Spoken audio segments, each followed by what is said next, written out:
Hello नमस्कार, मैं doctor Rajneesh Kumar आप सभी का एक बार फिर से हार्दिक स्वागत करता हूं।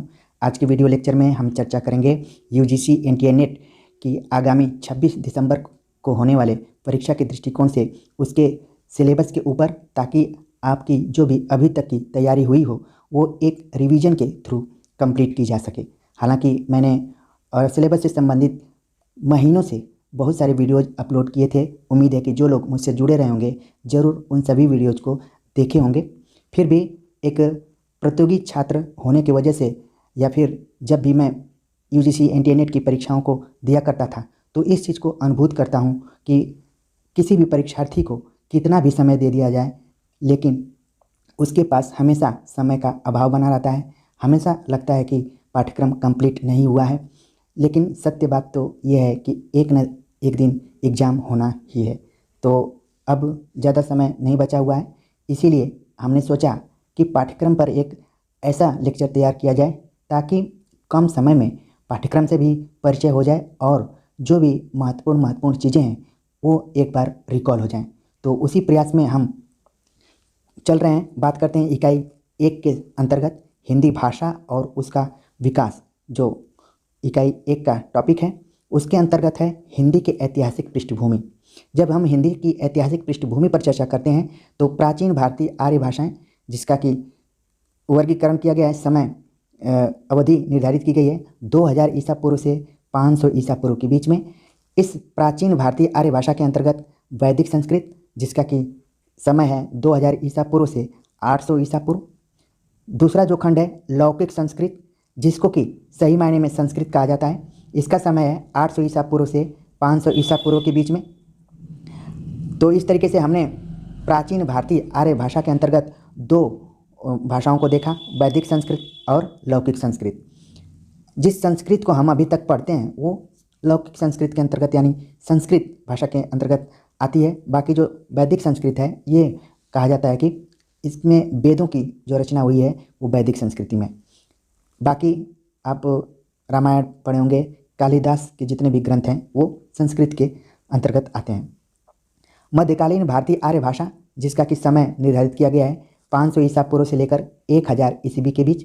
कई बार मध्यकालीन भारतीय आर्य भाषा को प्राकृत के रूप में देखा जाता है और उसकी 3 अवस्थाओं को निर्धारित किया गया है, जिसमें कि जो प्राकृत की पहली अवस्था है जिसे कि पाली भी कहा जाता है, यानी कि पहली अवस्था जिसका समय है 500 ईसा पूर्व से लेकर 1 ईस्वी के बीच। प्राकृत जो कि दूसरी अवस्था है, इसका समय है 1 ईस्वी से लेकर 500 ईस्वी के बीच। और अपभ्रंश जो कि तीसरी अवस्था के रूप में है, जिसका समय है 500 ईस्वी से लेकर 1000 ईस्वी के बीच। तो कई बार प्रश्न आ जाता है सती में, जैसे कि प्रश्न पूछ दिया जाएगा कि अपभ्रंश का समय रहा है, तो ये क्या होगा, छठी सती। ठीक है।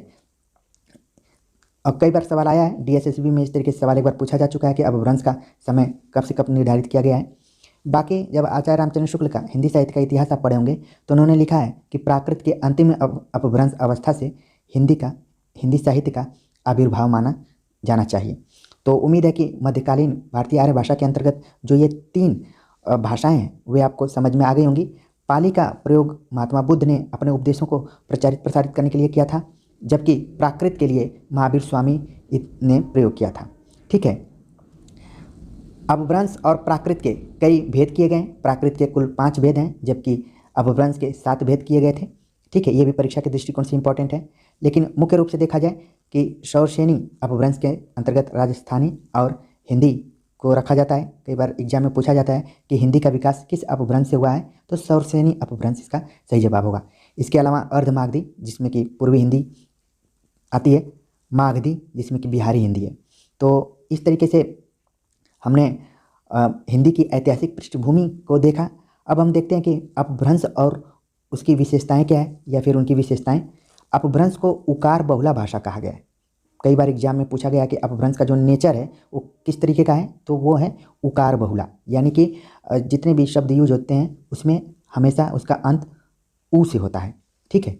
अपभ्रंश वियोगात्मक भाषा थी, यानी कि स्वतंत्र प्रसर्गों का प्रयोग अपभ्रंश से शुरू होने लगा था। अब ये वियोगात्मक क्या है, संयोगात्मक क्या है। जैसे आप संस्कृत पढ़ेंगे तो वो संयोगात्मक भाषा है। जैसे कोई मंत्र पढ़ते हैं, जैसे ओम भूर्भुवः स्वः तत्सवितुर्वरेण्यम, तो आप देखेंगे कि ये पूरा एक ही लाइन में एक ही माथा से भरा हुआ आपको पंक्ति मिल जाएगी। लेकिन जैसे यहाँ पर जो भी मैंने अभी इस नोट्स में लिखा है, अपभ्रंश देखिए अलग है, वियोगात्मक भाषा अलग है, भाषा अलग है, थी अलग है, लेकिन संस्कृत में ये सब क्या रहता है, एक ही में रहता है इस तरीके से। तो संयोगात्मक और वियोगात्मक। तो आगे आप चलकर देखेंगे कि इसी अपभ्रंश से हिंदी भी वियोगात्मक शब्द का रूप जो है धारण किए। तो एक चीज़ यहाँ पर ध्यान में रखिए कि जो अपभ्रंश है वो वियोगात्मक है, जबकि इसके पहले की जो भाषाएं थी वो संयोगात्मक थी।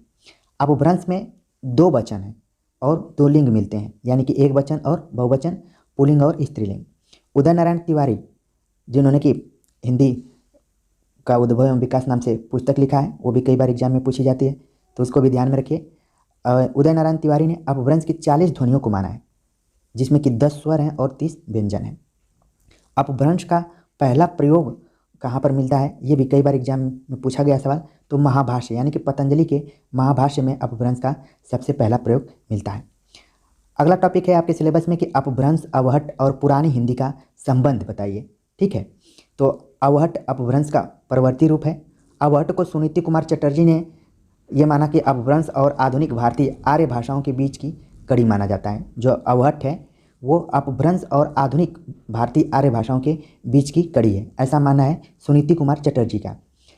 अब अवहट का पहला प्रयोग वर्ण रत्नाकर यानी कि ज्योतिश्वर ठाकुर की रचना में सबसे पहले दिखाई पड़ता है। तो ध्यान में रखिए, अभी मैंने ऊपर अपभ्रंश के बारे में बताया और यहाँ पर अवहट के बारे में। अवहट का प्रयोग वर्ण रत्नाकर में, जबकि अपभ्रंश का प्रयोग आपके महाभाष्य में मिलता है। तो इन चीज़ों को ध्यान में रखिए। चंद्रधर शर्मा गुलेरी ने अपभ्रंश या अवहट को पुरानी हिंदी कहा है, जिसको कि कई बार अपभ्रंश की परवर्ती रूप को पुरानी हिंदी चंद्रधर शर्मा गुलेरी ने कहा है। तो जब भी पुरानी हिंदी से प्रश्न आए तो उसका सही जवाब होगा चंद्रधर शर्मा गुलेरी। ये वही गुलेरी हैं जिन्होंने उसने कहा था नाम से कहानी लिखी थी।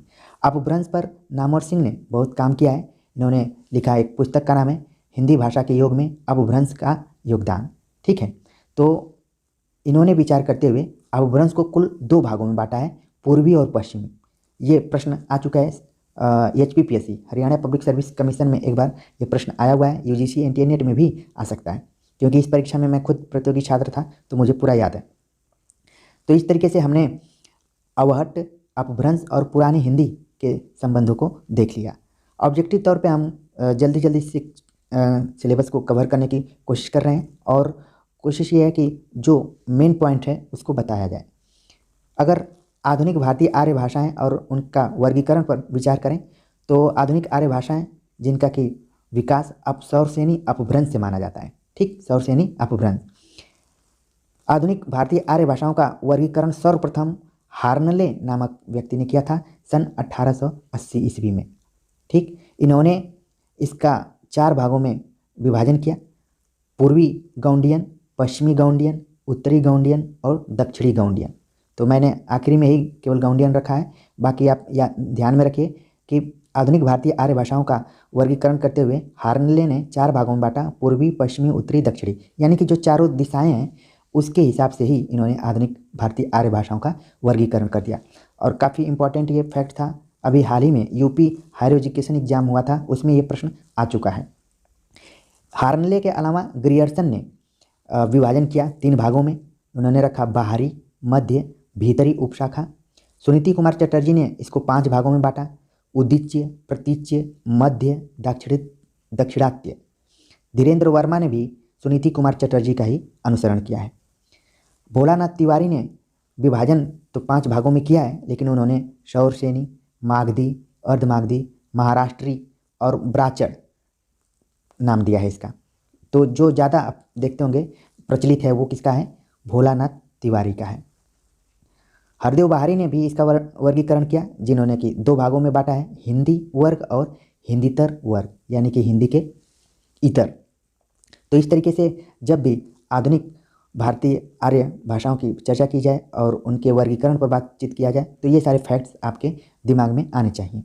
अगर हिंदी का भौगोलिक विस्तार और हिंदी की उपभाषाओं पर चर्चा किया जाए तो हिंदी की उपभाषाएं कुल 5 हैं और बोलियां 18 हैं, जिसमें कि पश्चिमी हिंदी के अंतर्गत ब्रजभाषा, खड़ी बोली, बुंदेली, कन्नौजी आती हैं। और आप देख रहे हैं कि ब्रजभाषा कभी भक्तिकाल और रीतिकाल की एक महत्वपूर्ण काव्य भाषा के रूप में थी और भक्तिकाल या फिर आदिकाल से ही खड़ी बोली का रूप दिखाई पड़ने लगता है, जो कि आकर आधुनिक काल में एक परिनिष्ठित बोली के रूप में प्रसिद्ध हो जाता है और कविता और गद्य दोनों का ये माध्यम बन जाती है बोली। ठीक है, आपने और भी पढ़ा होगा कि ब्रज भाषा में भाषा लगा हुआ है और खड़ी बोली में बोली लगी, जबकि इसका जो क्षेत्र क्या है, ज़्यादा विस्तृत है।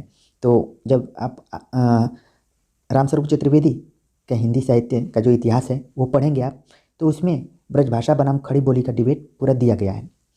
बुंदेली कनौजी पश्चिमी हिंदी के अंतर्गत आती हैं और इसमें इनकी जो विशेषता है कि ओकार बहुला और आकार बहुला, ये दोनों तरीके की बोलियां इसमें पाई जाती हैं।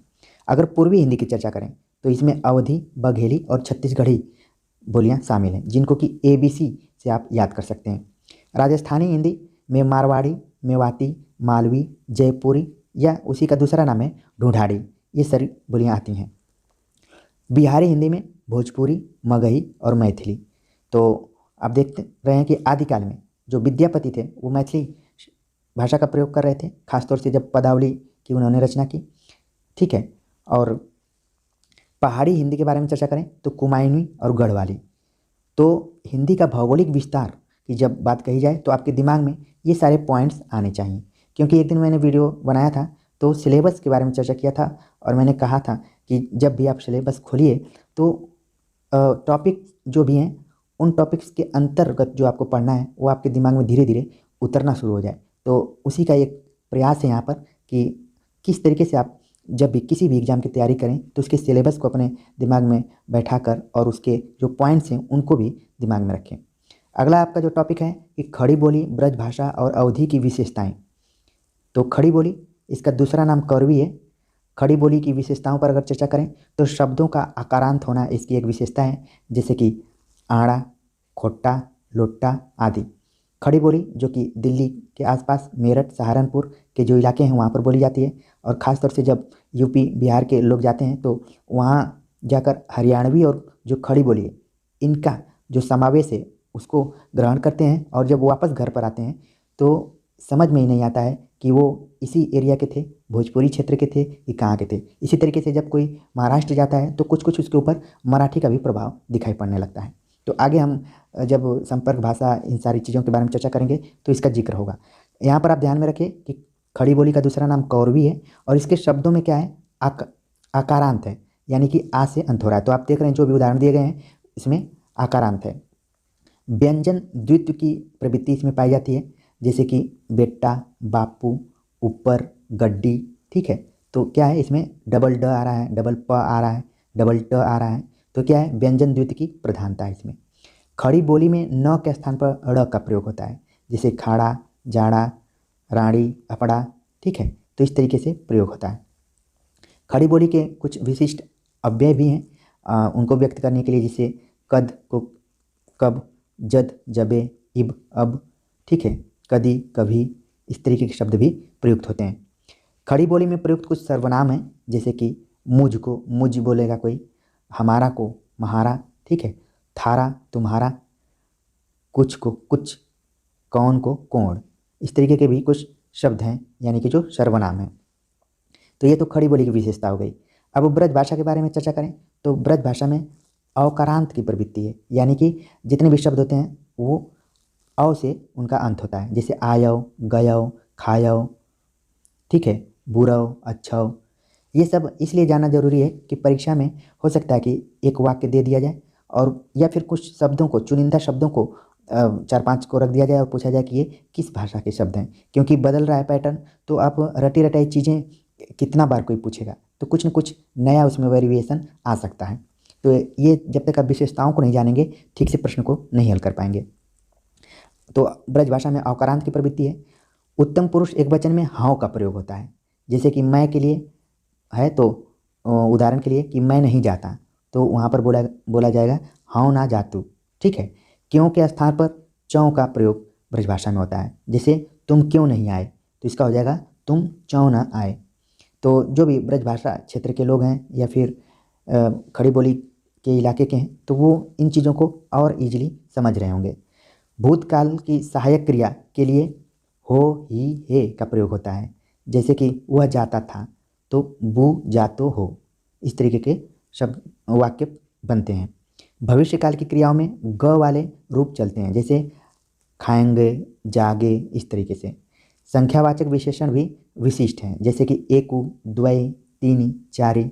अब इसको हिंदी में पढ़ेंगे खड़ी बोली में तो एक पढ़ेंगे, दो पढ़ेंगे, तीन पढ़ेंगे, चार पढ़ेंगे, लेकिन यहाँ पर आप 6, 11, 12 इस तरीके से पढ़ेंगे। इसी तरीके से मैं छत्तीसगढ़ में जब जॉब कर रहा था तो वहाँ पर 43 को 43 बोलते थे, ठीक है, और 62 को 62।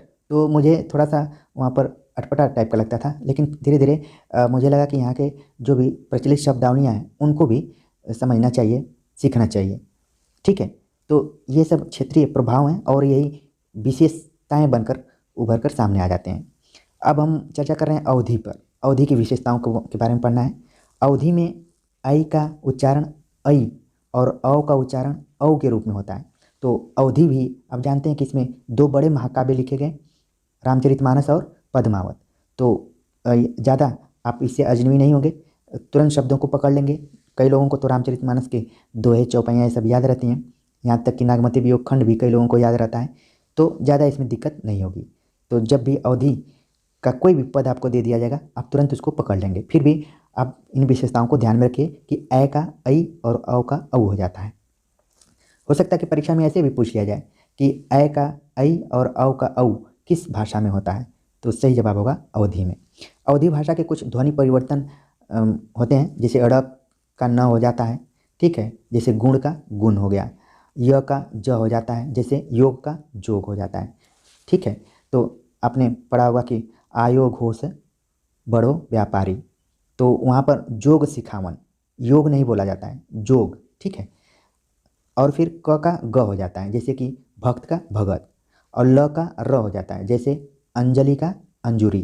तो इस तरीके से कुछ ध्वनि परिवर्तन भी हो रहे हैं। अवधि के 2 प्रत्यय विशिष्ट हैं, या और वा। तो जैसे खाट का हो गया खटिया, ठीक है। तो ये कुछ विशेषताएं थी, बाकी आप अपने ध्यान में रखिए कि इन बोलियों का क्षेत्र कौन कौन सा है, कहाँ कहाँ ये बोली जाती हैं। आगे बात करते हैं हिंदी के विविध रूप के बारे में।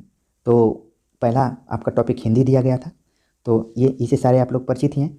उर्दू के बारे में बात करते हैं। उर्दू शब्द का प्रयोग उस बोली के लिए रहा है जो अक्सर कहा जाता है कि ये मुसलमानों की बोली है, तथा इसकी जो लिपि है फारसी लिपि है।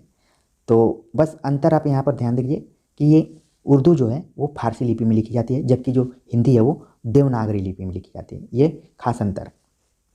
दक्षिणी हिंदी के बारे में चर्चा करें तो वर्तमान में हैदराबादी हिंदी को दक्षिणी हिंदी कहा जाता है। और दक्षिणी हिंदी की ऐतिहासिक पृष्ठभूमि के बारे में ये जानना जरूरी है कि मोहम्मद बिन तुगलक ने जब राजधानी परिवर्तन का आदेश दिया था तो बहुत सारे लोग दौलताबाद चले गए, देवगिरी, और वहीं पर रह गए, यानी कि दिल्ली से देवगिरी जाकर रह गए, और फिर धीरे धीरे वहाँ पर दक्षिणी हिंदी का स्वरूप विकसित होने लगा। हिंदुस्तानी, हिंदुस्तानी का शाब्दिक अर्थ है कि हिंदी उर्दू मिश्रित भाषा को हिंदुस्तानी कहा जाता है। जब आप प्रेमचंद की रचनाओं को पढ़ेंगे तो उसमें जो भी भाषा आपको दिखाई पड़ती है वो हिंदुस्तानी ही भाषा है, ठीक है। अगर अगले टॉपिक पर चर्चा करें तो हिंदी का भाषिक स्वरूप क्या है। तो इसका जो स्वरूप है हिंदी का भाषिक स्वरूप, जिसके अंतर्गत आपको हिंदी की स्वनिम व्यवस्था, खंड और खंडेतर को पढ़ना है। तो खंड का मतलब होता है जिसमें कि स्वर और व्यंजन आते हैं, ठीक। तो आप स्वरों की संख्या 11 और व्यंजनों की संख्या 33 जानते हैं। खंडेतर के अंतर्गत क्या आता है, अनुतान, बलाघात, दीर्घता, अनुनासिकता और संहिता। ये काफ़ी इंपॉर्टेंट पॉइंट है, हो सकता है कि परीक्षा में पूछ लिया जाए कि निम्नलिखित में से खंडेतर के अंतर्गत है या फिर नहीं है। यही 2 तरीके से सवाल बनते हैं, तो उनको ध्यान में रख के आप जाइएगा एग्जाम में। तो हिंदी की जो भाषिक स्वरूप है, स्वनिम व्यवस्था है, उसको आप समझ गए होंगे। अब हिंदी के ध्वनियों के का जो वर्गीकरण किया गया उसका आधार क्या है, उस पर चर्चा करते हैं। तो उच्चारण स्थान के आधार पर कंठ है, कंठ के अंतर्गत क वर्ग, तालव्य के अंतर्गत च वर्ग, मूर्धन्य के अंतर्गत ट वर्ग, दंत के अंतर्गत त वर्ग, ओष्ठ के अंतर्गत प वर्ग इत्यादि आते हैं, ठीक है। स्पर्श व्यंजन की संख्या कुल 25 है, जिसमें कि क से लेकर म तक के वर्ण आते हैं। कुछ सवाल पूछ लिया जाता है कि अंतस्थ कौन है, तो य र ल व। ऊष्म कौन है, श श श ह। पार्श्विक क्या है, ल। ये इंपॉर्टेंट है, इसको ध्यान में रखिए। पार्श्विक ल है और लुंठित र है। तो आप देख रहे हैं कि यहाँ पर कंट्राडिक्शन है। लुंठित र के लिए आ रहा है, जबकि उड़नथुआ पार्श्विक में र आ रहा है तो वो ल के लिए है। तो आप इसको ध्यान में रखिए, ये पार्श्विक र नहीं होगा बल्कि ल होगा, और लुंठित ल नहीं होगा बल्कि र होगा। तो इसमें से एक किसी को याद रख लीजिए, बाकी आप हल कर लेंगे। इसके अलावा सघोष अघोष की भी चर्चा की जाती है और इसे भी प्रश्न आते हैं। तो सघोष प्रत्येक वर्ण का पहला और दूसरा, अघोष तीसरा चौथा पांचवा, महाप्राण दूसरा चौथा, और अल्प प्राण पहला तीसरा और पांचवा जो वर्ण है इसके अंतर्गत आते हैं। तो इसमें से किसी एक को याद कर लीजिए। सघोष को याद रखिए तो अघोष क्लियर हो जाएगा, महाप्राण को याद रखिए तो अल्प प्राण क्लियर हो जाएगा। तो ऐसे दिमाग में ध्यान में रखिए अपने। अगले टॉपिक पर चर्चा करते हैं, हिंदी शब्द रचना।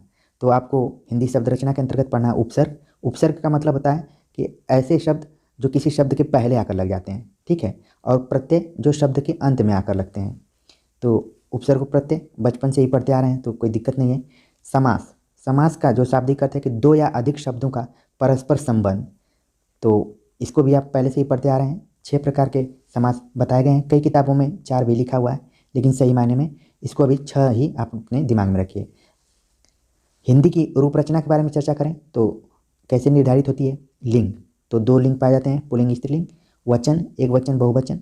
कारक व्यवस्था के चर्चा करें तो कुल 8 इनकी संख्या है। कर्ता से लेके संप्रदान आपादान तक जो भी कारक हैं संबोधन तक वो 8 है उनकी संख्या। अगर इसमें बात करें संज्ञा, तो संज्ञा की कुल संख्या 5 है। व्यक्तिवाचक, जातिवाचक, समूहवाचक, द्रव्यवाचक और भाववाचक। सर्वनाम की बात करें तो सर्वनामों की कुल संख्या 11 है, लेकिन प्रयोग की दृष्टि से इसकी संख्या 6 है, जिसमें कि पुरुषवाचक, निजवाचक, निश्चयवाचक, अनिश्चयवाचक, संबंधवाचक और प्रश्नवाचक ये सर्वनाम है। विशेषण की बात करें तो विशेषण की संख्या कुल 4 है, जिसमें कि गुणवाचक, सार्वनामिक विशेषण, परिमाणवाचक विशेषण, संख्यावाचक विशेषण। तो ये विशेषणों की संख्या 4 है। अगर क्रिया रूप की चर्चा करें तो सकर्मक और अकर्मक ये सब क्या है, क्रिया रूप हैं। हिंदी वाक्य रचना से संबंधित भी आपको पाठ्यक्रम में पढ़ना है। तो हिंदी वाक्य संरचना के अंतर्गत सरल वाक्य, संयुक्त वाक्य और मिश्र वाक्य, ये मुख्य रूप से 3 वाक्य पाए जाते हैं। तो सरल वाक्य सीधा एकदम जो एक सेंटेंस में हो। संयुक्त वाक्य में जब और तथा से जब 2 वाक्य जुड़ते हैं तो वो संयुक्त हो जाता है।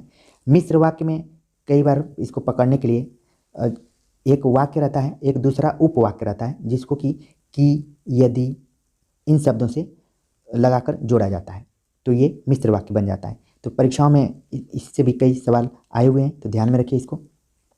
हिंदी भाषा प्रयोग के विविध रूपों पर चर्चा करें तो इसमें है बोली, मानक भाषा, राजभाषा, राष्ट्रभाषा, ठीक है, संपर्क भाषा। तो बोली क्या है, बोली और भाषा में अंतर करना थोड़ा सा जटिल है, लेकिन बोली को माना जाता है कि जिसका प्रयोग हम अपने परिवार में करते हैं, अपने क्षेत्रीय स्तर पर करते हैं, तो वो बोली कहलाती है। इसका कोई व्याकरण सम्मत नियम नहीं होता है। जबकि जो मानक भाषा होती है वो व्याकरणबद्ध होती है। राजभाषा जो कि सरकारी कामकाज में प्रयुक्त होती है। राष्ट्रभाषा उसे कहा जाता है जिस देश के बहुसंख्यक लोग उसे बोलते हों। तो इसीलिए कई बार बोला जाता है कि जो भारत की भाषा है राष्ट्रभाषा वो हिंदी है, और राजभाषा के रूप में कई राजभाषाएं प्रयोग में लाई जा रही हैं, जिसमें कि हिंदी भी है, अंग्रेजी भी है, और क्षेत्रीय जो स्टेट हैं उनकी भी भाषाएं हैं।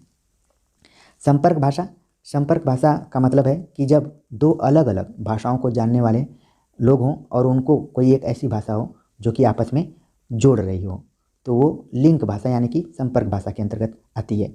जैसे कि मान लीजिए कोई उत्तर भारत का है, दक्षिण भारत में जा रहा है, तो या तो अंग्रेजी में बात करेगा या फिर हिंदी में बात करेगा। तो ये दोनों भाषाएं उस स्थिति में संपर्क भाषा के रूप में जानी जाएंगी। अगला टॉपिक है संचार माध्यम और हिंदी, कंप्यूटर और हिंदी। जन संचार माध्यम में प्रयुक्त टेलीविज़न, सोशल साइट्स इत्यादि अखबारों में प्रयुक्त की जाने वाली जो भाषाएं वो जन संचार माध्यम के अंतर्गत आती है। उस हिंदी का प्रयोग जहाँ होता है उसे संचार माध्यम में प्रयुक्त होने वाली भाषा कहा जाता है। अब मैं सबसे मोस्ट इम्पॉर्टेंट टॉपिक पर चर्चा करने जा रहा हूँ, जिसके लिए बहुत सारे कमेंट्स भी आ रहे थे, तो जल्दी से इसको देखते हैं। हिंदी की संवैधानिक स्थिति, 14 सितंबर 1949 ईस्वी को हिंदी को राजभाषा के रूप में दर्जा मिला, जिसमें कि मूल रूप से 14 राजभाषाएं थीं और वर्तमान में 22 हैं। इसको 8वीं अनुसूची में रखा गया है, भाग 17 के अंतर्गत। अनुच्छेद है 343 से लेकर 351 और इसकी कुल संख्या 9 है अनुच्छेदों की। कई बार एग्जाम में पूछा जा चुका है। तो अब क्रमशः हम अनुच्छेदों पर चर्चा करते हैं और उनके जो केंद्रीय पॉइंट हैं उन पर भी बात करते हैं। अनुच्छेद 343 के अंतर्गत ये माना गया कि राजभाषा हिंदी होगी, उसकी लिपि देवनागरी, जो अंक प्रयुक्त किए जाएंगे वो अंतर्राष्ट्रीय होंगे और 15 वर्षों तक समीक्षा की जाएगी, यानी कि 1965 तक हिंदी को राजभाषा के रूप में आगे बढ़ाया जाए, क्या किया जाए, तो उसकी समीक्षा के लिए समय दिया गया। तो ये 343 के अंतर्गत आता है। अनुच्छेद 344 में सबसे महत्वपूर्ण पॉइंट है कि राजभाषा आयोग का गठन किया गया और यह निर्धारित किया गया कि राष्ट्रपति प्रत्येक 5 वर्ष पर एक रिपोर्ट मंगवाएंगे और उसकी समीक्षा करेंगे कि हिंदी की क्या स्थिति है। अनुच्छेद 345 के अंतर्गत विधानमंडल की भाषा को निर्धारित किया गया है। अनुच्छेद 346 में राज्यों के बीच पत्र व्यवहार किस भाषा में किया जाए, जैसे यूपी के लोग अगर पंजाब में पत्र व्यवहार करना चाहते हैं तो कौन सी भाषा यूज होगी, अंग्रेजी या फिर हिंदी या फिर पंजाबी, क्योंकि ये दोनों जो स्टेट हैं अलग अलग एक तरीके से राजभाषा है वहाँ पर। तो 346 में प्रावधान किया गया है कि राज्यों के बीच पत्र व्यवहार की भाषा क्या होनी चाहिए।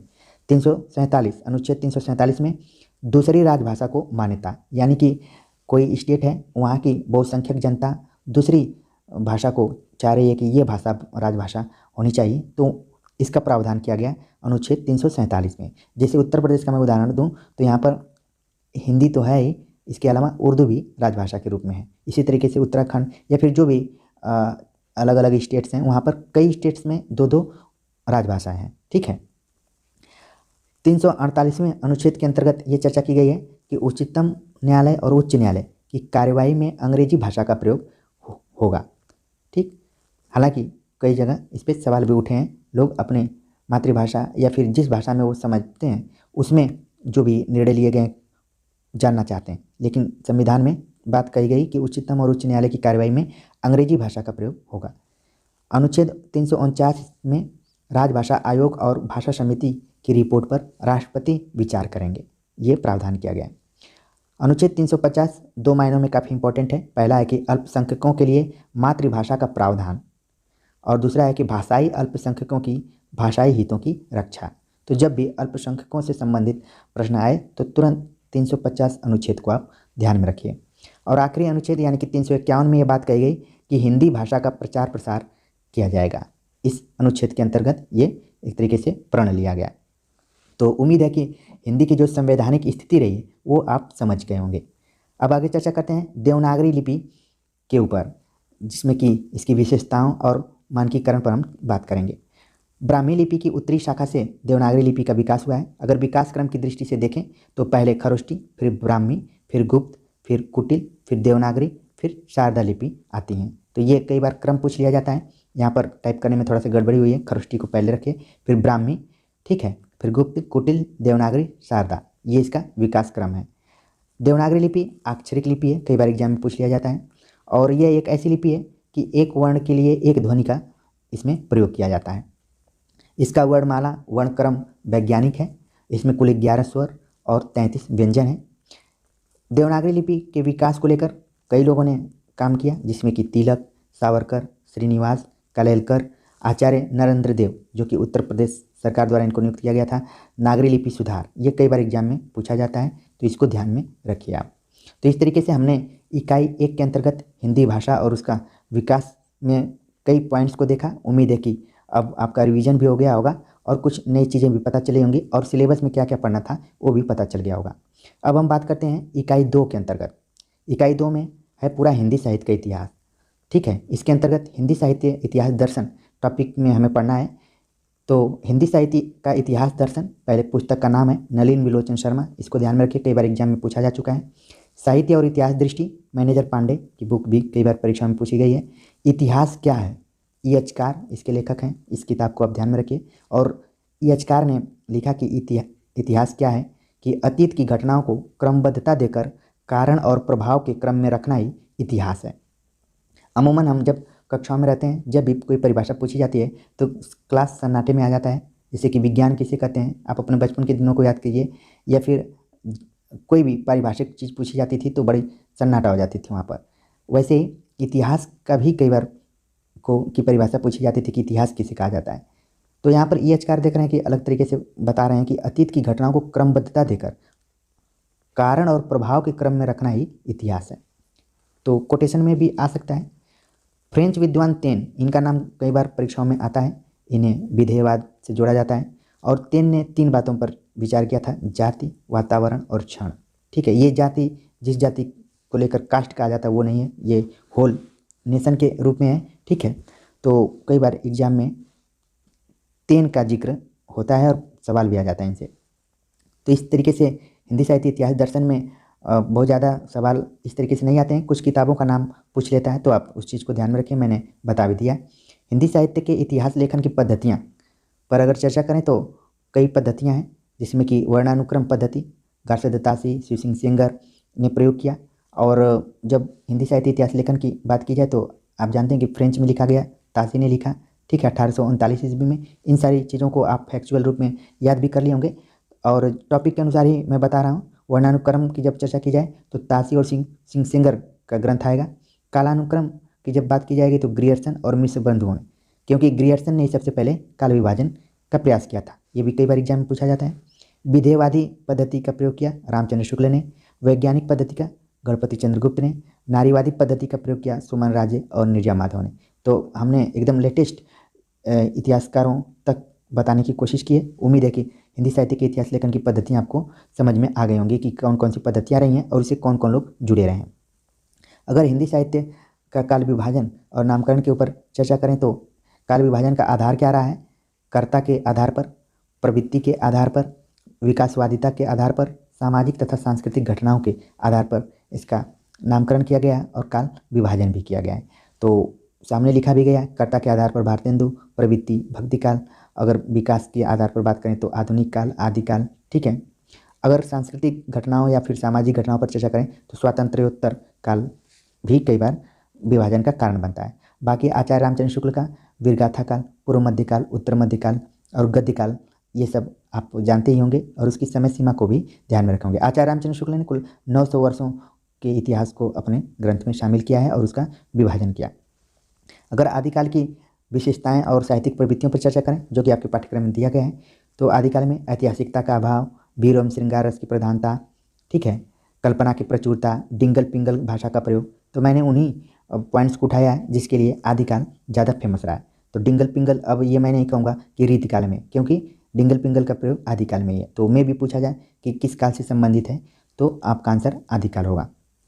अगर रासो साहित्य पर बात करें तो आचार्य रामचंद्र शुक्ल ने कुल 12 रासो ग्रंथों के आधार पर ही वीरगाथा काल कहा था, जिसमें कि 4 अपभ्रंश की रचनाएं और 8 देशभाषा काव्य की रचनाएं थीं। तो मुख्य तौर पर विशलदेव रासो, पृथ्वीराज रासो, परमाल रासो, खुमान रासो का नाम आपको ध्यान में होना चाहिए। इनका क्रम भी ठीक से याद होना चाहिए। अगर आदिकालीन हिंदी का जैन साहित्य पर चर्चा करें तो जैन कवि हैं देवसेन, आसगु कवि, विजय सेन सूरी, विनय चंद्र सूरी, ये सब जैन साहित्य से जुड़े हुए हैं। सिद्ध और नाथ पर चर्चा करें तो सिद्धों की संख्या कुल 84 है। और सिद्धों की विशेषता पर बात करें तो इनकी विशेषताओं में आता है आचार विहीनता, चमत्कार, प्रदर्शन एवं भोग विलास, तंत्र मंत्र, जादू टोना, ये सब सिद्धों के अंतर्गत आते हैं। नाथों की चर्चा करें तो इनकी संख्या कुल 9 है। ठीक है, और नाथों की विशेषता पर बात करें तो इसमें है कि गुरु महिमा, इंद्रिय निग्रह, प्राण साधना, हठयोग, नारी से दूरी, वर्ण व्यवस्था का विरोध इत्यादि। और बाकी इसमें कौन किसका गुरु रहा है, प्रथम कवि कौन रहा है, ये सारी फैक्चुअल चीज़ें भी आप ध्यान में रखिए। आगे इसी में पॉइंट है अमीर खुसरो की हिंदी कविता। तो अमीर खुसरो की मुकरियाँ और पहेलियाँ फेमस रही हैं, इस पर हमने पहले भी वीडियो बनाया था, आपने देखा होगा। और विद्यापति और उनकी पदावली, तो विद्यापति मैथिल कोकिल के नाम से जाने जाते हैं। इन्होंने पदावली जो कि मैथिली में लिखा और बाकी अपभ्रंश संस्कृत में भी इन्होंने रचना की। कीर्तिलता, कीर्तिपताका, कीर्तिलता को कहानी भी कहा जाता है। तो ये सारी चीज़ें आप ध्यान में रखिए। लौकिक साहित्य के अंतर्गत ढोला मारूरा दुहा, ये एक ग्रंथ है। ठीक है, इसको भी ध्यान में रखिए, ये लौकिक साहित्य के अंतर्गत आता है। अगर भक्ति काल के बारे में चर्चा करें तो भक्ति काल के उदय के सामाजिक सांस्कृतिक कारण पर हिंदी के अलग अलग आचार्यों ने विचार किया है, जिसमें कि आचार्य रामचंद्र शुक्ल ने इस्लामी आक्रमण की प्रतिक्रिया के रूप में उसको देखा और जो हजारी प्रसाद द्विवेदी थे उन्होंने यहाँ के सांस्कृतिक विकास के रूप में ही उसको देखने की कोशिश की है। ठीक है, और बाकी स्मिथ और ग्रियर्सन इत्यादि ने भी उस पर चर्चा किया है। अगर देखा जाए भक्ति आंदोलन के उदय के सामाजिक सांस्कृतिक कारण में वर्ण व्यवस्था, छुआछूत, सांप्रदायिक माहौल, स्त्रियां अधिकार विहीन थीं उस जमाने में। भक्ति आंदोलन का अखिल भारतीय स्वरूप और उसका अंत प्रादेशिक वैशिष्ट्य पर चर्चा करें तो भक्ति आंदोलन आपको उत्तर से लेकर दक्षिण और पश्चिम से लेकर पूरब तक पूरा फैला हुआ था। हालांकि इसका जो है कि दक्षिण से उत्तर की तरफ गए थे और महाराष्ट्र, गुजरात, पंजाब और पूरा ये जो उत्तर प्रदेश का इलाका है या फिर मध्य भारत है इस पर भी प्रभाव था। बाकी असम तक ये फैला हुआ है, उड़ीसा तक। तो इसका जो अखिल भारतीय स्वरूप है वो भी आप के दिमाग में होगा और उससे जुड़े हुए कवि भी होंगे, जिसमें कि आलवार संतों का नाम कई बार सवाल के रूप में आता भी है। इनकी संख्या कुल 12 है। इनकी जो भाषा है वो तमिल है और इनका जो संबंध वैष्णव थे ये, और इनका जो ग्रंथ है दिव्य प्रबंधम, जिसमें कि कुल 4000 पदों को संकलित किया गया है। तो ये महत्वपूर्ण फैक्ट्स हैं आलवार संतों से अगर बात की जाए तो। भक्ति काव्य के प्रमुख संप्रदाय और उनका वैचारिक आधार रहा है, क्योंकि भक्ति काल हिंदी साहित्य का स्वर्ण काल भी कहा जाता है और बहुत सारे इसमें संप्रदाय हुए थे, जिसमें कि विशिष्टता द्वैतवाद, रामानुजाचार्य द्वैतवाद, मध्वाचार्य, शुद्धाद्वैतवाद, विष्णु स्वामी, द्वैताद्वैतवाद, निम्बार्काचार्य और बाकी बहुत सारे इसमें संप्रदाय हैं। इनको भी आप ध्यान में रखिए। निर्गुण सगुण कवि और उनका काव्य के बारे में आपको पढ़ना है। तो मैंने यहाँ पर कुछ कवियों को लिया है उनके जन्म क्रम के हिसाब पे, जिसमें कि 1388 में रैदास का जन्म हुआ, 1398 में कबीर का, 1469 में नानक का, 1478 में सूर का, 1492 में जायसी का, 1516 में मीरा का, 1532 में तुलसी का, 1533 में रसखान का, 1553 में रहीम का।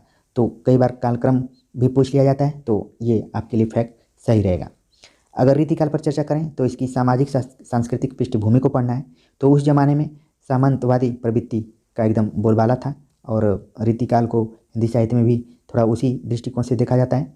रीतिकाल की प्रमुख जो प्रवृत्तियाँ रही हैं, जिसमें कि रीति निरूपण, श्रृंगारिकता, अलंकारिकता, आश्रयदाताओं की प्रशंसा, भक्ति एवं नीति से संबंधित कुछ दोहे, नारी भावना, प्रकृति चित्रण, ब्रज भाषा का प्रयोग, ये सब इसकी प्रवृत्तियों के अंतर्गत आते हैं। तो ये आप जान रहे होंगे।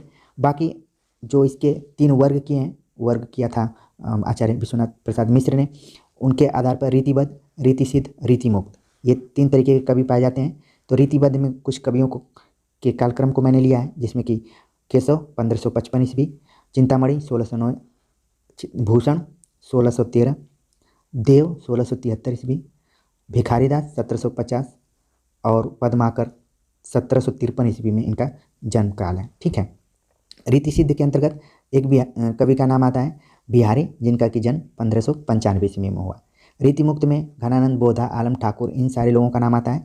तो घनानंद का जो जन्म हुआ वो 1689 ईस्वी में हुआ था। बाकी रीति कवियों का आचार्यत्व, तो जितने भी रीतिबद्ध कवि रहे हैं वो सब इसी के अंतर्गत आएंगे। रीतिकाल के प्रमुख कवि और उनका काव्य, तो इनके बारे में मैंने ऊपर ही चर्चा कर लिया, बाकी बहुत ज़्यादा सवाल नहीं आते हैं। आधुनिक काल के बारे में चर्चा करें तो हिंदी गद्य का उद्भव और विकास, यहाँ पर पहला इसमें टॉपिक दिखाई दे रहा है, जिसमें कि भारतेंदु पूर्व हिंदी गद्य को पढ़ना है। तो भारतेंदु के पूर्व हिंदी गद्य मुख्य रूप से राजस्थानी गद्य, ब्रजभाषा गद्य, दक्षिणी का खड़ी बोली गद्य, उत्तर भारत का खड़ी बोली गद्य, ये सब शामिल रहा है। 1857 की क्रांति और सांस्कृतिक पुनर्जागरण से जोड़कर भी देखना है। भारतेंदु और उनका युग, पत्रकारिता का आरंभ, तो यहाँ पर मैंने कुछ पत्र पत्रिकाओं को लिया है, जिसमें कि 1868 में कवि वचन सुधा का प्रकाशन, 1873 में हरिश्चंद्र मैगजीन, 1874 में बाला बोधिनी, 1877 में हिंदी प्रदीप, 1881 में आनंद कादिमिनी, 1883 में ब्राह्मण। तो ये सारे पत्र पत्रिकाएँ रहे हैं भारतेंदु युग, क्योंकि भारतेंदु युग में गद्य भी लिखे जा रहे थे। उस समय के गद्य को हंसमुख गद्य भी कहा गया, इसको भी आप ध्यान में रखिए। बाकी जितने भी निबंधकार थे, गद्यकार थे, वो सारे पत्र पत्रिकाओं को भी निकालते थे, जिनका मैंने जिक्र कर दिया। अब यहाँ पर केवल पत्रिकाओं का ही नाम लिखा गया है, बाकी तुरंत आपके दिमाग में इनके संपादकों का नाम भी आना चाहिए।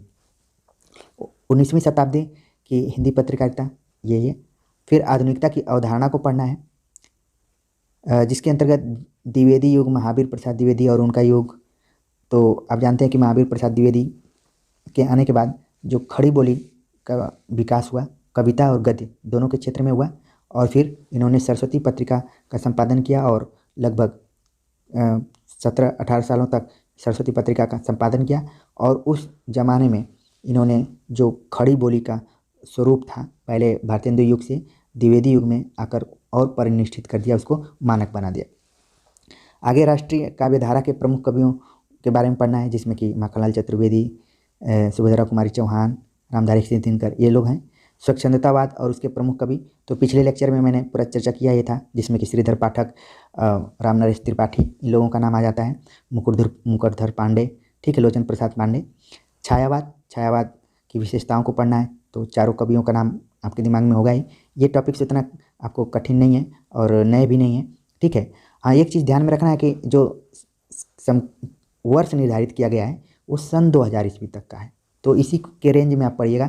कई बार क्या होता है कि परीक्षाओं में हम नई नई रचनाओं को पढ़ने की कोशिश करने लगते हैं और उसी में टाइम निकल जाता है, तो आप सन 2000 तक का ही देखिए। इसमें हिंदी साहित्य की गद्य विधाओं के अंतर्गत उपन्यास की बात की गई है, भारतीय उपन्यास की अवधारणा के बारे में, ठीक है। तो इसको 3 भागों में बांटकर इसका अध्ययन इसमें किया गया है।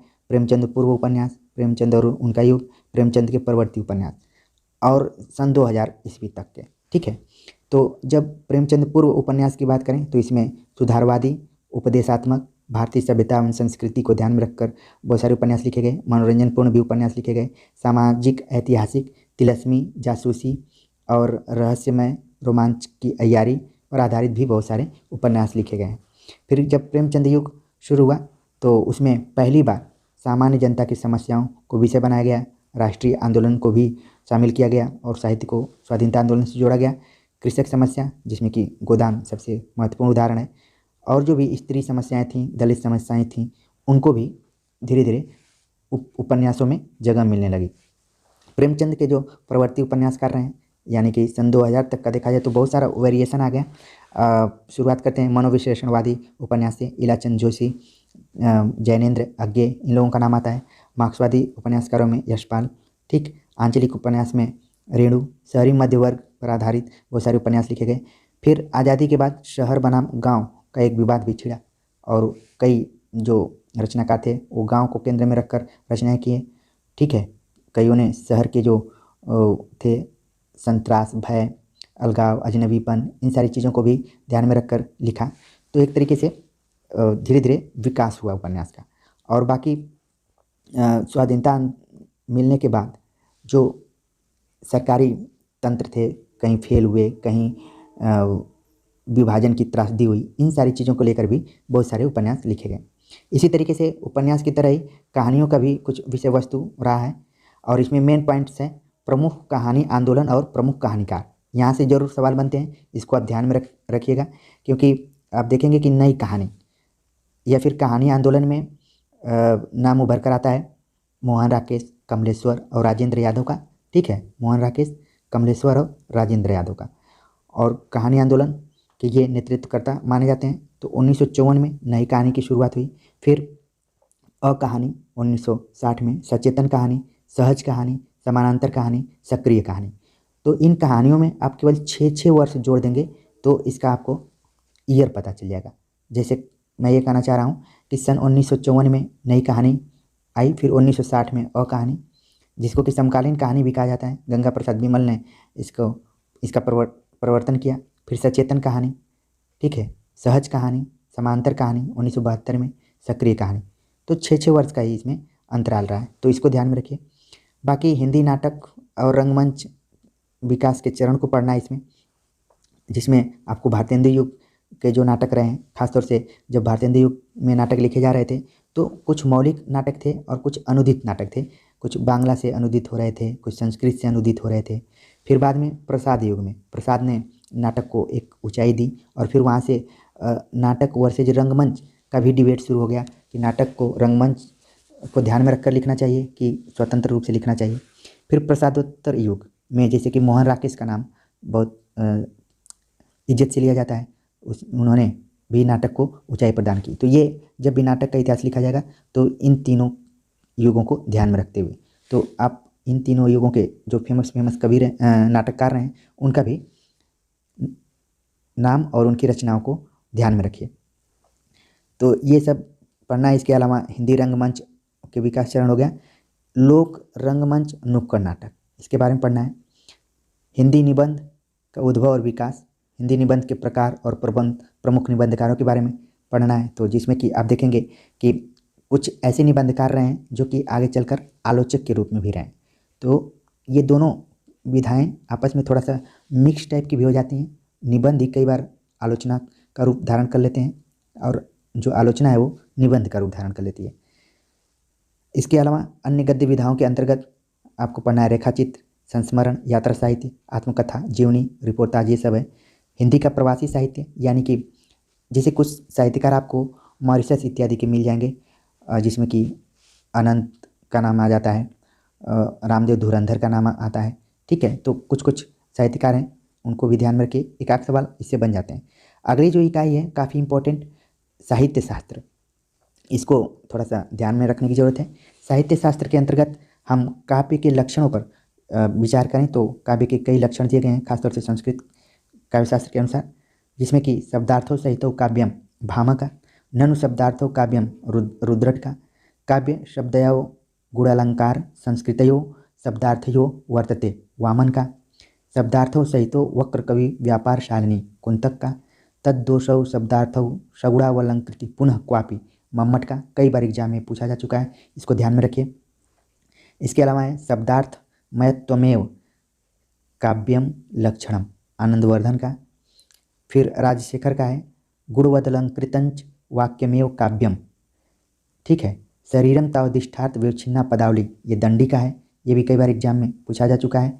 रमणीयार्थ प्रतिपादक शब्द काव्यम, ये जगन्नाथ का, ये भी एग्जाम में आता है। वाक्यम रसात्मकम काव्यम विश्वनाथ का। तो ये सब काव्य लक्षण के अंतर्गत हैं।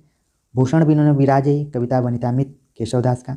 बाकी कुछ हिंदी के भी आलोचक हैं, जिसमें कि रामचंद्र शुक्ल, महावीर प्रसाद द्विवेदी, नगेंद्र, इन लोगों का भी कुछ कुछ काव्य लक्षण से संबंधित प्रश्न आ जाता है। अगर काव्य हेतु से बात करें, काव्य हेतु के संदर्भ में, तो मुख्य रूप से 3 इसके भेद बताए गए हैं, प्रतिभा, व्युत्पत्ति, अभ्यास। तो इसको ध्यान में रखिए। इसमें प्रतिभा को सर्वमान्य रूप से प्रमुख काव्य हेतु के रूप में रखा गया है। काव्य प्रयोजन की चर्चा करें तो इसको लेकर भी अलग अलग आचार्यों ने अलग अलग माना है, जिसमें कि भरत के अनुसार इन्होंने 8 काव्य प्रयोजन माने हैं। धर्म, यश, आयुष, हित, बुद्धि, लोकोपदेश, ये काफ़ी इंपॉर्टेंट है। दक्षता, चरम विश्रांति की प्राप्ति, ये सब है। बाकी भामा ने कुल 4 काव्य प्रयोजन माने, जिसमें कि चतुर्वर्ग फल प्राप्ति, जो कि पुरुषार्थ के अंतर्गत आता है, कीर्ति, सकल कला ज्ञान, प्रीति। ठीक, दंडी ने माना लोक व्युत्पत्ति को। वामन ने काव्य प्रयोजन माने कीर्ति और प्रीति। ये यूपी हायर एजुकेशन और तमाम परीक्षाओं में वामन का भी पूछ लिया जाता है। बाकी जो सबसे फेमस काव्य प्रयोजन दिया था, काव्यम यशसे अर्थकृत्य व्यवहार वृद्धे शिवेतर छते, ठीक है, सद्य परिनिवृत्ते कांता सम्मतपदेश युजे। तो मम्मट का सबसे महत्वपूर्ण काव्य प्रयोजन माना जाता है, जिसमें उन्होंने कुल 6, एग्जाम में पूछा गया कि कितने प्रयोजनों की चर्चा की है, 6 प्रयोजनों की। यश प्राप्ति, वित्तीय लाभ, लोक व्यवहार, शिवेतर छतय कल्याण, ठीक है, सद्य निवृत्ति, तत्काल परमानंद की प्राप्ति, कांता सम्मति उपदेश, पत्नी के सामने उपदेश। तो इस तरीके से कुल 6 काव्य प्रयोजनों की चर्चा किया है मम्मट ने। आगे पाठ्यक्रम में दिया गया है प्रमुख संप्रदाय और सिद्धांत। इसके अंतर्गत रस संप्रदाय भरत, इनकी रचना नाट्यशास्त्र, जो कि 36 अध्यायों में है, 5000 इसमें पद हैं, और भरत ने कुल 8 रस और 10 दोष माने हैं। ठीक है, यह भी गुण भी 10 ही हैं। अलंकार के प्रवर्तक भामा, इनकी जो रचना है काव्यालंकार 6 परिच्छेदों में है, और इन्होंने 3 गुणों को माना है। रीति, वामन, काव्यालंकार, सूत्रवृत्ति, इन्होंने कुल 20 गुणों की चर्चा की है। ये भी कई बार एग्जाम में आ चुका है। ध्वनि, आनंदवर्धन, इनकी जो ध्वन्यालोक ग्रंथ है 4 उद्योगों में बटा हुआ है। वक्रोक्ति, कुंतक, वक्रोक्ति जीवितम, जो कि 4 उन्मेष में है। औचित्य, क्षेमेंद्र, कवि कंठाभरण, तो इनकी रचना है। तो ये प्रमुख संप्रदाय हैं और उनके सिद्धांत तथा सिद्धांतकारों का नाम हमने बताया। अगर रस निष्पत्ति के बारे में चर्चा करें तो रस सूत्र दिया था आचार्य भरत ने, विवाह, अनुभाव, व्यभिचारी, संयोगाद, रस निष्पत्ति। तो उसको लेकर आगे चलकर 4 विद्वानों ने उसकी व्याख्या की, जिसमें कि पहला जो है उत्पत्तिवाद, जिसको कि आरोपवाद भी कहा जाता है, भट्टलोलट ने इस पर विचार किया, और जो दर्शन का प्रयोग किया वो मीमांसा थे।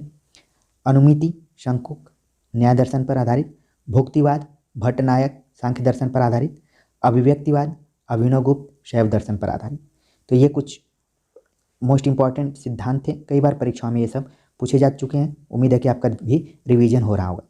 साधारणीकरण को ध्यान में रखते हुए भी विद्वानों ने विचार किया, जिसमें कि विभाव आदि का साधारणीकरण होता है, ये भट्टनायक ने कहा और इन्होंने ही सबसे पहले शुरुआत भी किया। सहृदय का साधारणीकरण होता है, अभिनवगुप्त ने कहा। विभाव आदि का अपने पराये की भावना से मुक्त होना साधारणीकरण है, विश्वनाथ ने कहा। आलम्बनत्व धर्म का साधारणीकरण होता है, रामचंद्र शुक्ल ने कहा। ये कई बार एग्जाम में पूछा जा चुका है, इंपॉर्टेंट है। सहृदय के चित्त का साधारणीकरण होता है, ये श्याम सुंदर दास ने कहा। कवि की अनुभूति का साधारणीकरण होता है, नगेंद्र ने कहा है। ये भी कई बार एग्जाम में पूछा।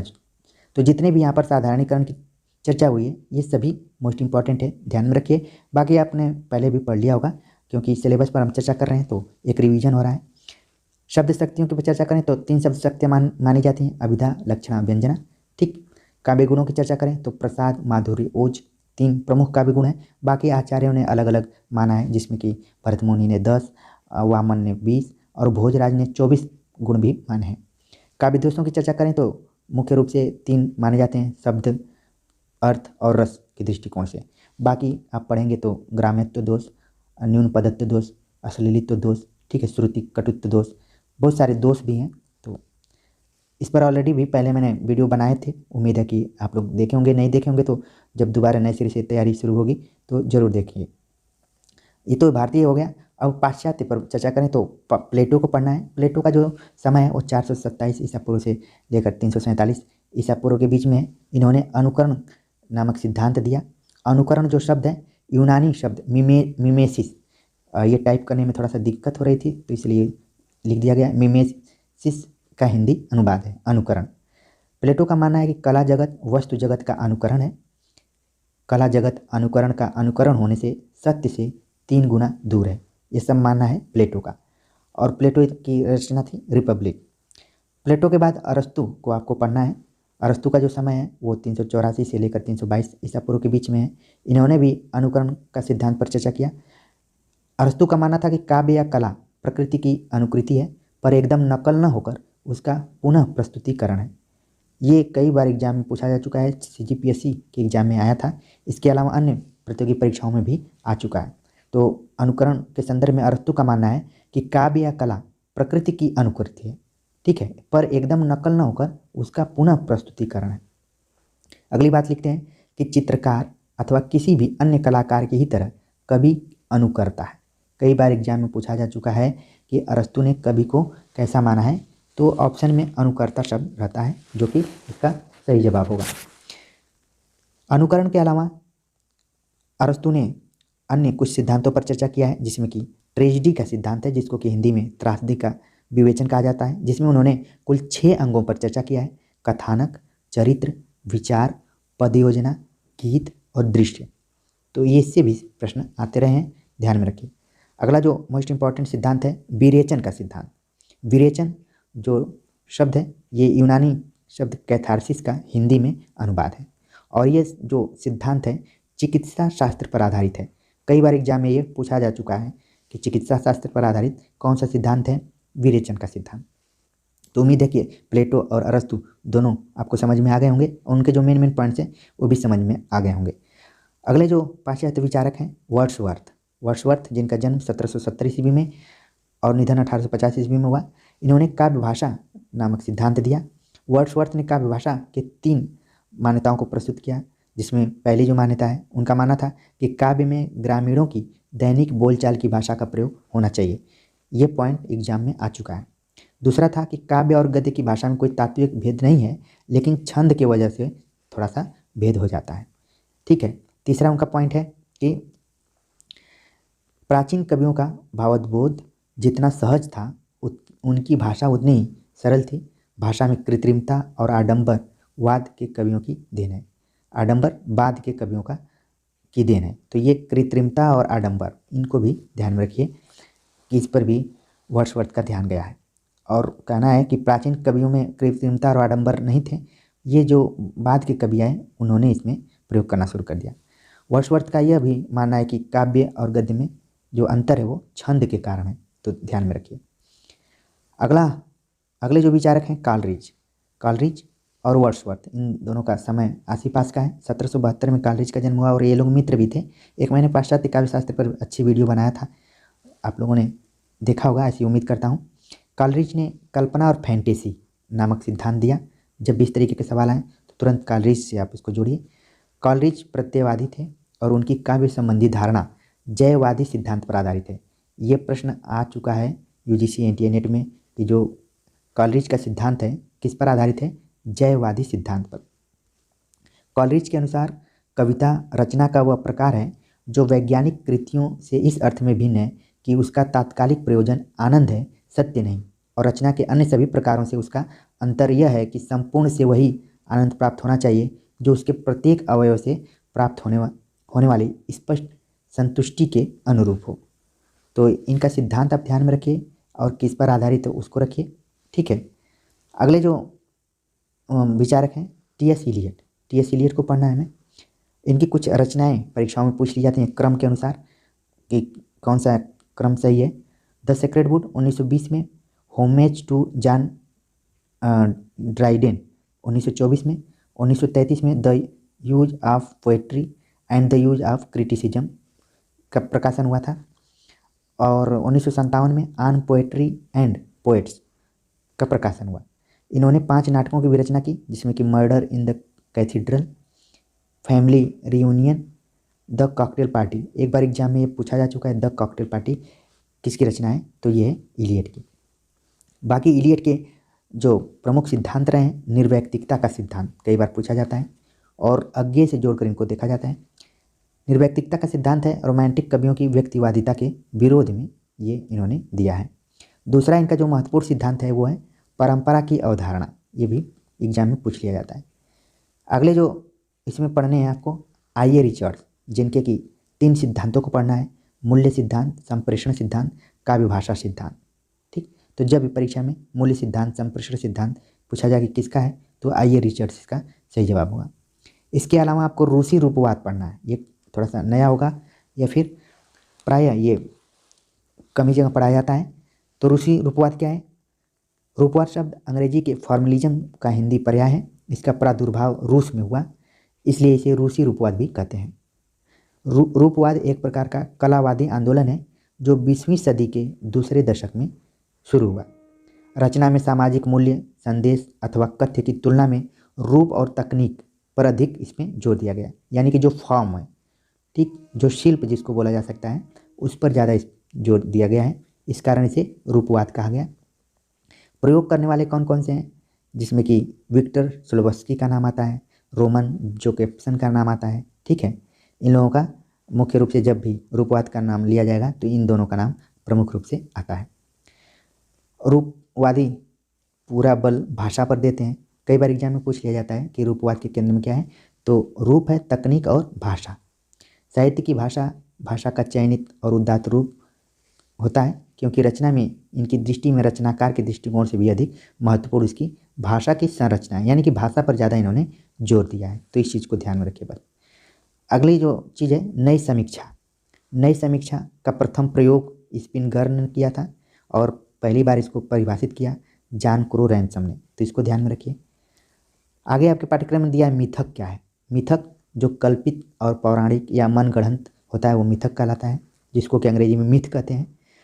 फैंटेसी ये यूनानी शब्द है, कल्पना पर आधारित होता है, इसे दिवा स्वप्न भी कहते हैं। अक्सर जो स्वप्न आते हैं वो रात में आते हैं, लेकिन जब कोई दिन में चीज़ों को देखता है तो ये मान के चला जाता है कि वो फैंटेसी से ग्रस्त है। कल्पना क्या है? आचार्य शुक्ल ने इसको परिभाषित किया कि जो वस्तु हमसे अलग है, हमसे दूर प्रतीत है, उनकी मूर्ति मन में लगाकर उसके सामीप्य का अनुभव करना कल्पना है। तो कल्पना समझ में आ गया होगा। प्रतीक यानी कि किसी सूक्ष्म भाव, विचार या अगोचर तत्व को साकार करने के लिए प्रयुक्त होता है, वो प्रतीक कहलाता है। बिंब मतलब मूर्त रूप प्रदान करना क्या है? बिंब है। तो इस तरीके से हमने साहित्य शास्त्र में भी देख लिया कि क्या क्या इंपॉर्टेंट पॉइंट्स हैं, उनको पढ़ना है। तो उम्मीद है कि ये चीज़ आपको समझ में आ गई होगी और रिवीजन भी हुआ होगा। इकाई 4 के अंतर्गत वैचारिक पृष्ठभूमि पढ़ना है, जिसके अंतर्गत भारतीय नवजागरण, स्वाधीनता आंदोलन, वैचारिक पृष्ठभूमि, ये सब चीज़ें हैं। तो इस पर भी बहुत पहले मैंने वीडियो बनाया था, जिसमें कि ये था कि नवजागरण की अवधारणा दो संस्कृतियों के टकराहट के फलस्वरूप हुई है। इसी के अंतर्गत सामाजिक धार्मिक सुधार आंदोलन को भी पढ़ना है।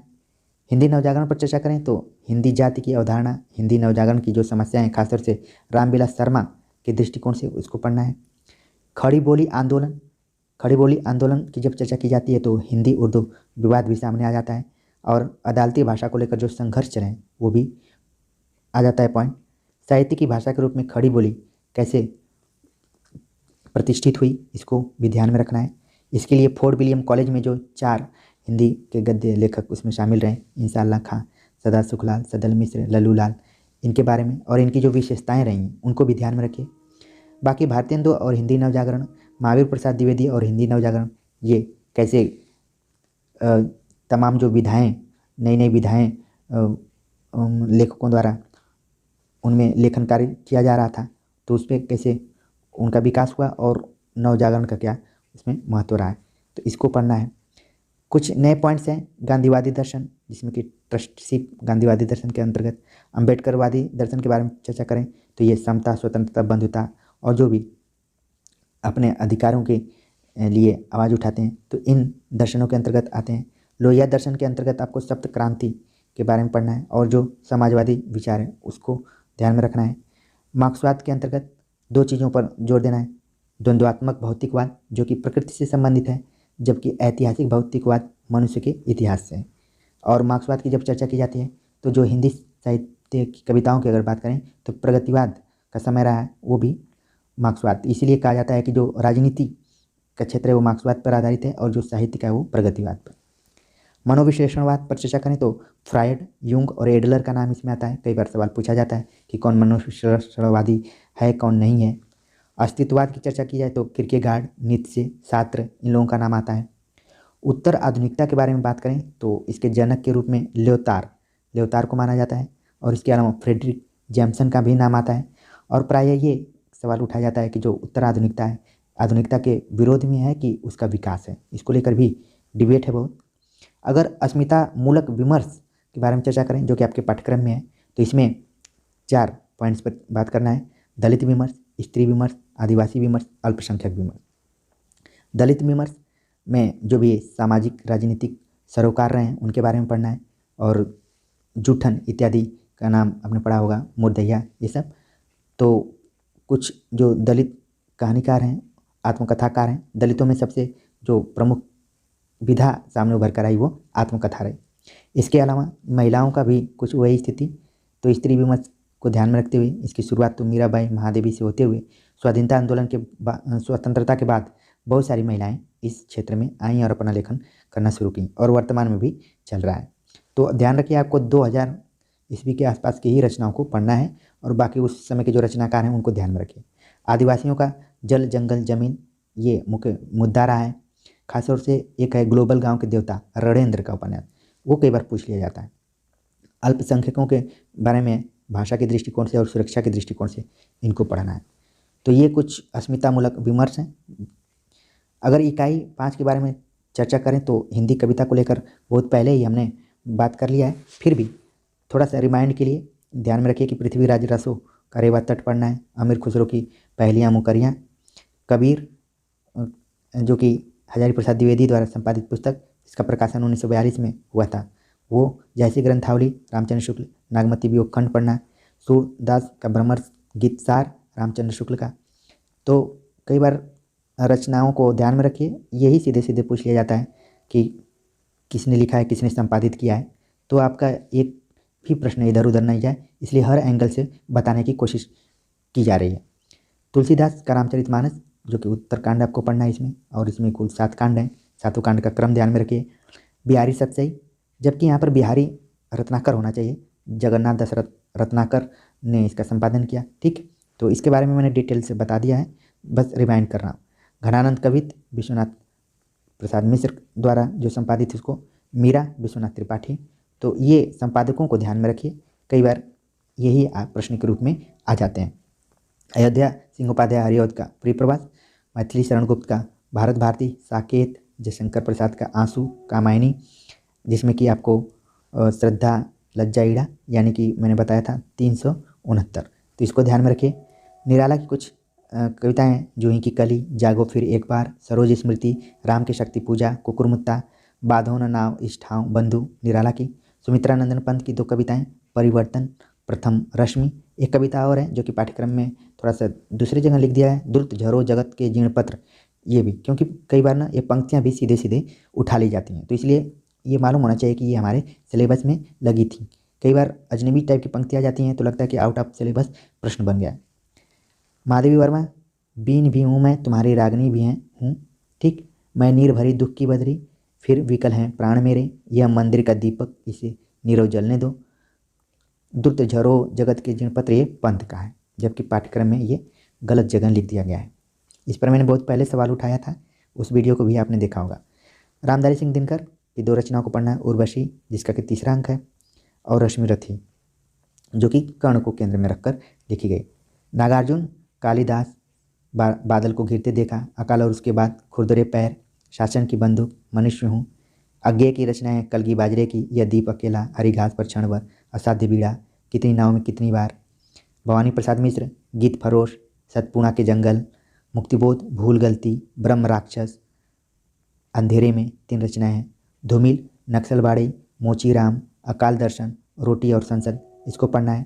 बाकी हिंदी उपन्यास के बारे में चर्चा करें तो देवरानी जेठानी की कहानी, गौरी दत्त, परीक्षा गुरु लाला श्रीनिवास दास, गोदान प्रेमचंद, शेखर एक जीवनी, अज्ञेय, बाणभट्ट की आत्मकथा हजारी प्रसाद द्विवेदी, मैलाचल फणीश्वरनाथ रेणु, झूठा सच यशपाल, मानस का हंस अमृतलाल नागर, तमस भीष्म साहनी, राग दरबारी श्रीलाल शुक्ल, जिंदगी नामा कृष्णा शोभती, मनु भंडारी आपका बंटी, चंद्र ये धरती धन अपना जगदीश चंद्र। इकाई 7 के अंतर्गत हिंदी कहानी पढ़ना है, जिसमें कि बंग महिला की 2 कहानियाँ हैं, चंद्रदेव से मेरी बातें, दुलाई वाली, माधवराव सप्रे की कहानी, एक टोकरी भर मिट्टी, सुभद्रा कुमारी चौहान, राही, प्रेमचंद, ईदगाह, दुनिया का अनमोल रतन, राजा राधिका रमण प्रसाद सिंह, कांगनों में कंगना, चंद्रधर शर्मा गुलेरी, उसने कहा था, जयशंकर प्रसाद, आकाशदेव, जैनेन्द्र, अपना अपना भाग्य, फणीश्वरनाथ रेणु की 2 कहानियाँ पढ़नी है, तीसरी कसम, लालपान की बेगम, अज्ञेय, गैंग्रीन, शेखर जोशी, कोसी का घटवार, भीष्म साहनी की 2 कहानियाँ हैं, अमृतसर आ गया, चीफ की दावत, कृष्णा शोभती, सिक्का बदल गया, हरिशंकर परसाई, इंस्पेक्टर माता दिन चांद पर, ज्ञान रंजन, पिता, कमलेश्वर, राजा निर्वंशिया, निर्मल वर्मा, परिंदे नाम की कहानी, जिसे कि नई कहानी की पहली कहानी माना है नामवर सिंह ने। इकाई 8 के अंतर्गत हिंदी नाटक पढ़ने हैं, जिसमें भारतेंदु के नाटक है अंधेर नगरी, भारत दूरदर्शन, तो 1880 और 1881, क्रम इनका उल्टा है। जयशंकर प्रसाद, चंद्रगुप्त, स्कंदगुप्त, ध्रुव स्वामिनी, तो स्कंदगुप्त पहले 1928, 1931 और 1933, फिर धर्मवीर भारती, अंधा युग 1954, लक्ष्मी नारायण लाल, सिंदूर की होली 1934, मोहन राकेश, आधे अधूरे, आषाढ़ का एक दिन, तो 1958, 1969, उपेंद्र नाथ अश्क, अंजो दीदी, हबीब तनवीर, आगरा बाजार, सर्वेश्वर दयाल सक्सेना, बकरी, शंकर शेष, एक और द्रोणाचार्य, मनु भंडारी, महाभोज। ठीक, इसके बाद इकाई 9 में हिंदी निबंध है, जिसमें कि भारतेंदु के 2 निबंधों को पढ़ना है, दिल्ली दरबार दर्पण, भारतवर्ष उन्नति कैसे हो सकती है, बालकृष्ण भट्ट, बल्कि बालकृष्ण भट्ट नहीं, बाल मुकुंद गुप्त होना चाहिए था यहाँ पर, बाल मुकुंद गुप्त, शिव शंभू के चिट्ठे, जो कि भारत मित्र में प्रकाशित हुए लॉर्ड कर्जन को ध्यान में रखकर, प्रताप नारायण मिश्र, शिव मूर्ति, रामचंद्र शुक्ल, कविता क्या है, हजारी प्रसाद द्विवेदी, नाखून क्यों बढ़ते हैं, अध्यापक पूर्ण सिंह, मजदूरी और प्रेम, कुबेरनाथ राय, उत्तरा फाल्गुनी के आसपास, विद्यानिवास मिश्र, मेरे राम का मुकुट भीग रहा है। अच्छा, एक चीज़ ध्यान में रखिए, कुबेरनाथ राय और विद्यानिवास मिश्र, इन्होंने बहुत सारे ललित निबंध लिखे हैं और इनकी संख्या ज़्यादा है। इन दोनों के निबंधों को थोड़ा सा क्लियर करके रखिए, कई बार कन्फ्यूजन क्रिएट कर देते हैं। विवेकी राय, उठ जाग मुसाफिर, नामवर सिंह, संस्कृति और सौंदर्य, और नामवर सिंह पर मैंने संस्कृति और सौंदर्य नाम से एक वीडियो बनाया था। बहुत सारे लोगों का ये कमेंट्स आ रहा है कि कौन किसके बारे में कथन कहा है, तो ध्यान में रखिए कि नामवर सिंह ने संस्कृति और सौंदर्य नाम का जो निबंध लिखा है, उस निबंध के अंतर्गत उन्होंने कई साहित्यकारों के बारे में कुछ कुछ बताया हुआ है, जिसमें कि हजारी प्रसाद द्विवेदी मुख्य केंद्र में है, अशोक के फूल को लेकर उन्होंने चर्चा की, बाकी अज्ञेय हैं और भी 2-4 उसमें राइटर्स हैं, तो उनके बारे में ये नामवर सिंह का जो विचार है वो है, ठीक। और जहाँ भी लगा है कि किसी लेखक का उन्होंने कोटेशन लिया है तो उसको उन्होंने हूबहू बताया, जिसको मैंने खुद क्लियर करने की कोशिश की है। बाकी आगे के वीडियो में भी हम देखेंगे। आपके पाठ्यक्रम का जो 10वां भाग है, 10वीं इकाई है, उसमें आत्मकथा, जीवनी तथा अन्य गद्य विधाओं को पढ़ना है, जिसमें कि राम वृक्ष बेनीपुरी की माटी की मूर्तें, महादेवी वर्मा की ठकुरी बाबा, तुलसीराम मुरदहिया, शिवरानी देवी, प्रेमचंद घर में, मनु भंडारी एक कहानी अभी, विष्णु प्रभाकर आवारा मसीहा, हरिवंश राय बच्चन क्या भूलूं क्या याद करूं, रमणिका गुप्ता आप हुदरी, इनकी ये आत्मकथा है, हरिशंकर परसाई भोलाराम का जीव, कृष्णचंद्र जामुन का पेड़, दिनकर संस्कृति के 4 अध्याय, मुक्तिबोध एक लेखक की डायरी, राहुल साकृत्यायन मेरी तिब्बत यात्रा, अज्ञे अरे यायावर रहेगा याद। तो इस तरीके से हमने हिंदी साहित्य के संपूर्ण सिलेबस को ध्यान में रखते हुए उन की पॉइंट्स पर भी चर्चा करने की कोशिश की जहाँ से ज़्यादातर प्रश्न पूछे जाते हैं, और बाकी सिलेबस का भी एक बार रिवीजन कर लिया। और क्योंकि अब परीक्षा ज़्यादा दिन नहीं है, मात्र 1 दिन ही बची हुई है, तो सिलेबस जब आप एक बार देख लेते हैं तो ये सिग्नल हो जाता है कि हमने सिलेबस के मुताबिक पूरी पढ़ाई कर ली है। आपके मन में आगा पीछा टाइप की स्थिति नहीं रहती है कि हमने तो सिलेबस ही नहीं देखा, हमने तो जल्दी जल्दी पढ़ लिया, इतना 2 साल का समय भी मिला था उसमें भी समय कम हो गया, ये सारी चीज़ें नहीं रहती हैं। तो उम्मीद है कि ये आज का लेक्चर आप सभी को अच्छा लगा होगा। मिलते हैं नेक्स्ट अगले टॉपिक के साथ।